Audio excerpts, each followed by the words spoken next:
शाम को जब अभिनव ऑफिस से घर लौटा तो उसे उसकी पत्नी सीमा कहीं दिखाई नहीं दे रही थी। अभिनव ने अपनी बेटी अंजलि को आवाज देकर पूछा, अरे अंजलि बेटा, तुम्हारी मम्मी कहाँ है? दिखाई नहीं दे रही, कहीं बाहर गई है क्या? अंजलि दौड़ते हुए अपने पापा के पास आई और बोली, नहीं पापा, मम्मी तो अपने कमरे में ही है। पता नहीं आज मम्मी को क्या हो गया। सुबह तो बहुत खुश थी, आपके जाने के बाद मामी जी का फोन आया था। बस पापा, उस फोन के आते ही मम्मी एकदम गुमसुम सी हो गई और चुपचाप अपने कमरे में जाकर बैठ गई और हम लोगों को बाहर खेलने के लिए भेज दिया। अभिनव ने देखा उसकी पत्नी सीमा अपने कमरे में चुपचाप लेटी थी। अभिनव ने अपना बैग एक साइड में रखा और सीमा के पास जाकर बैठ गया और बोला, अरे सीमा, क्या हुआ? तुम्हारी तबीयत तो सही है ना? ऐसे गुमसुम सी क्यों लेटी हो? सीमा एकदम से हड़बड़ाकर बैठते हुए बोली, अरे अभिनव, आप कब आए? अभिनव ने देखा सीमा की आंखें लाल हो रखी थी। अभिनव ने सीमा के हाथों को अपने हाथों में लेते हुए कहा, क्या हुआ सीमा? सच सच बताओ, क्या बात है? तुम्हारी आंखें इतनी लाल और सूजी हुई क्यों है? सीमा फूट फूट कर रोने लगी। सीमा को यूं रोता हुआ देखकर अभिनव घबरा गया और बोला, सीमा प्लीज अब रोना बंद करो और मुझको बताओ आखिर बात क्या है, मुझे बहुत टेंशन हो रही है। सीमा रोते हुए बोली, अभिनव भैया बहुत बड़ी मुसीबत में फंस गए हैं। उनका सारा बिजनेस चौपट हो गया है। उनके बिजनेस में जिन लोगों ने अपना पैसा लगा रखा था वह अपना पैसा उनसे वापस मांग रहे हैं। इन सब बातों से भैया को इतना डिप्रेशन हो गया कि कल रात उन्हें दिल का दौरा पड़ा। ये तो गनीमत है कि भगवान ने उनको बचा लिया। आज सुबह भाभी का फोन आया था, बोल रही थी कि आपके भैया एक बार आपसे मिलना चाहते हैं। आजकल आपको बहुत याद कर रहे हैं। सीमा रोते हुए बोली, मैं क्या करूं अभिनव, मेरे कुछ समझ में नहीं आ रहा। मैं जाऊं या नहीं जाऊं? 5 साल पहले टूटे हुए रिश्ते को अब कैसे जोड़ पाऊंगी? अभिनव ने सबसे पहले तो सीमा को चुप कराया और बोले, सबसे पहली बात तो सीमा, रिश्ता तुमने नहीं, तुम्हारे भाई ने तुमसे तोड़ा था। और रही बात तुम्हारे वहां जाने की, तो मैं यह फैसला तुम पर छोड़ता हूं। मैं तुम्हारे हर फैसले की कद्र करूंगा। थोड़ी देर अपने मन को शांत करो और सोचो तुम्हारा मन क्या कहता है, फिर तुम्हें जो सही लगे वही करना। ऐसा बोलकर अभिनव कमरे से बाहर आ गया। सीमा अब उन बातों के बारे में सोचने लगी जिन्होंने उसे उसके भाई के साथ साथ उसके मायके से भी दूर कर दिया था। सीमा की बहुत अच्छे परिवार में शादी हो गई। सीमा का मायका और ससुराल दोनों फले फूले थे, किसी चीज की कोई कमी नहीं थी।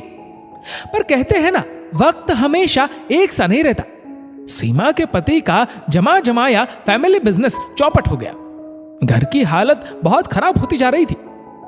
अभिनव जी नए सिरे से कोशिश में लगे हुए थे, पर अभी तक कोई काम सफल नहीं हो पा रहा था। इन सब बातों का पता जब सीमा के पिताजी को चला तो एक दिन उन्होंने सीमा को अपने पास अपने घर बुलाया और बोले, सीमा बेटा, तुम इतनी बड़ी परेशानी से गुजर रही हो और हमको इस बारे में कुछ बताया भी नहीं।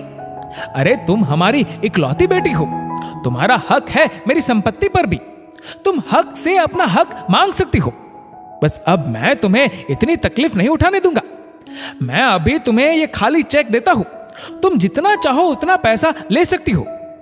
अभिनव जी को बोलो इन पैसों से वह नया बिजनेस शुरू करे। बस मेरी बच्ची, अब मैं तुझे और तकलीफ नहीं उठाने दूंगा। सीमा के पिताजी ने जैसे ही सीमा को यह बात बोली, तभी वहां दरवाजे के पीछे खड़े उनके भाई और भाभी सामने आ गए और बोले, वाह पिताजी वाह, अभी कुछ दिन पहले जब हमने आपसे पैसे मांगे थे तब आपने ये कहकर हमें मना कर दिया था कि मेरे पास तुम लोगों के फालतू खर्चों के लिए पैसे नहीं है, और बेटी के आते ही खाली चेक पकड़ा दिया। सीमा की भाभी ने सीमा को देखते हुए कहा, वाह सीमा, क्या तरकीब निकाली है तुमने पिताजी से पैसे लेने की। अरे पहले तो शादी में लाखों का खर्चा करवा दिया, फिर अब वापस पैसे लेने का कोई बहाना बनाकर पैसे लेने आ गई। सारी जिंदगी इन पैसों को तुम्हारे ऊपर ही लगाते रहेंगे तो हमारे पास क्या बचेगा।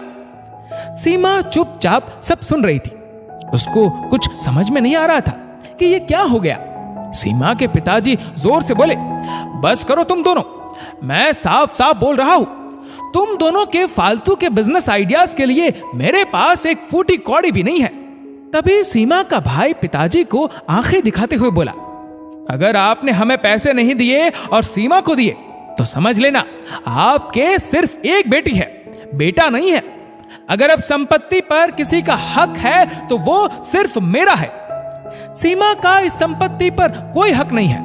उसकी पढ़ाई में पैसा लगा दिया, उसकी शादी में लाखों रुपए खर्च कर दिए। और वह सीमा को देखते हुए बोला, अरे अब तो पीछा छोड़ दे, पिताजी की संपत्ति में से सारे पैसे खुद के ऊपर ही खर्च करवाएगी क्या? कुछ पैसे तो अपने भाई के लिए भी छोड़ दे। सीमा की भाभी सीमा को गुस्से से देखते हुए बोली, सीमा, अगर तुमने संपत्ति में से हिस्सा लिया तो समझ लेना तुम्हारा मायका खत्म, तुम्हारे कोई भैया भाभी नहीं है।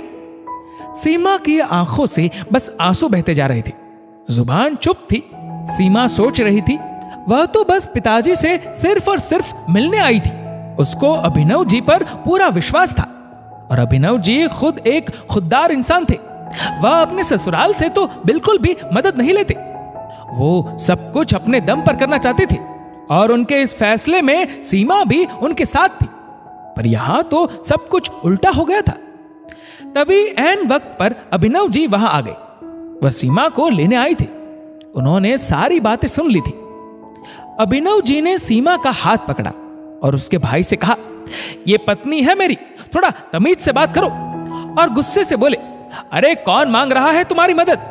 अभी तो मेरे कंधों में इतना दम है, मैं सब कुछ अपने आप कर सकता हूं। अपनी मदद अपने पास रखो।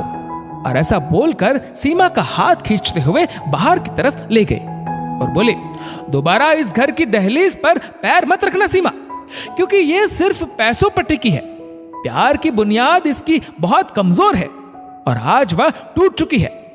सीमा रोए जा रही थी। उधर सीमा के पिताजी ये सब देखकर बहुत दुखी थे। भाई और भाभी दोनों पिताजी के सामने खड़े हो गए और सीमा को रोकने के लिए मना करने लगे और बोले, जाने दो, वैसे भी अब वह पराई है, उसको अपना घर संभालने दो और आप अपना घर संभालिए। अपने बेटे के बारे में सोचिए। अभिनव सीमा को लेकर अपने घर आ चुका था। सीमा के ऊपर गुस्सा होते हुए बोला, तुम्हें किसने कहा था अपने पिताजी से मदद मांगने के लिए?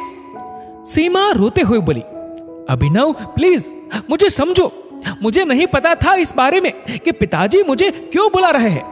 मैं तो मिलने गई थी, सिर्फ मिलने। अभिनव का गुस्सा जब शांत हुआ तो अभिनव सीमा से बोला, सीमा, मैंने तुम्हारे ऊपर गुस्सा किया, उसके लिए मुझे माफ कर दो।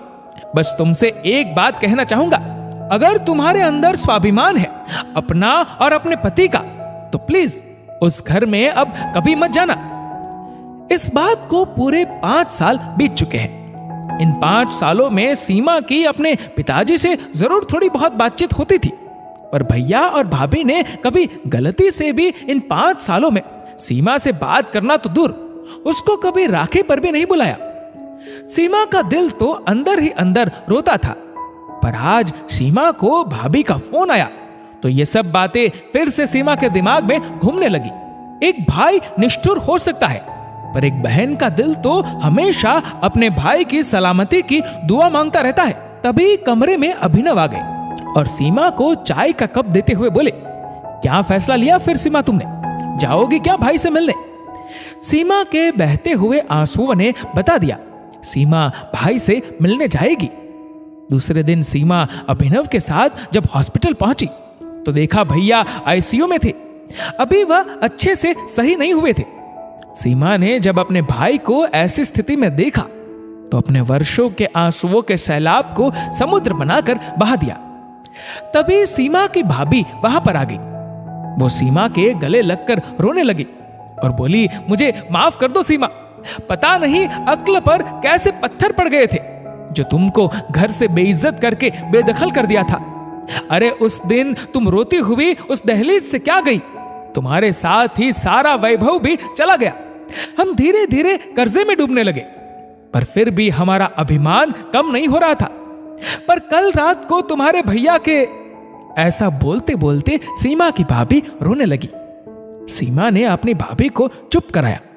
तभी सीमा ने देखा उसके भैया उन दोनों को कांच से देख रहे हैं और सीमा को अंदर आने का इशारा कर रहे हैं। सीमा जल्दी से दौड़कर कमरे में गई और अपने भाई के पास बैठकर उनका हाथ पकड़कर जोर जोर से रोने लगी और बोलने लगी, भैया आपकी बहन का आप पर कुछ तो हक है ना।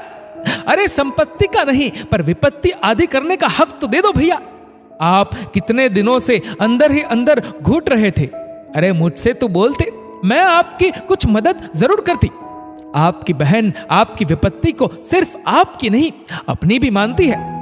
आप पर आई हर विपत्ति को आपकी ये बहन हमेशा आपसे आधा करेगी, चाहे इसके लिए आप मुझको कितनी ही बातें क्यों ना सुनाओ। भैया आप प्लीज अब टेंशन लेना छोड़ दो, मैं आपका हर कर्ज उतार दूंगी। भैया प्लीज आप जल्दी से ठीक हो जाओ। उधर सीमा के भाई के दोनों हाथ सीमा की तरफ जुड़ गए और आंखों से आंसुओं की गंगा जमुना बहने लगी। सीमा की भाभी बोली, सीमा तुम्हारे भैया और मैं तुमसे दोनों हाथ जोड़कर तुम्हारे साथ किए हुए अपने बुरे बर्ताव की माफी मांगते हैं। सीमा ने अपने भैया के हाथ पकड़ लिए और बोली, ना भैया ना, भाई अपनी बहन के ऐसे हाथ नहीं जोड़ते, बल्कि राखी बंधवाने के लिए हाथ की कलाई को आगे करते हैं। ऐसा बोलकर सीमा अपने साथ लाई हुई पिछले 5 साल की जमा की हुई 5 राखियों को अपने भाई की कलाई पर बांधने लगी। राखियां बांधकर सीमा बोली, देखना भैया ये राखी आपकी रक्षा करेगी, ये रक्षा सूत्र है, एक बहन की दुआ है ये राखी। देखना आप जल्दी से ठीक होकर घर आ जाओगे। भाई बहन को वापस एक हुआ देखकर दूर खड़े अभिनव जी की आंखों में भी थोड़ी सी नमी आ गई। आज रिश्तों की खटास मिठास में बदल गई थी। दोस्तों इस वीडियो को लेकर आपकी क्या राय है नीचे कमेंट करके जरूर बताएगा।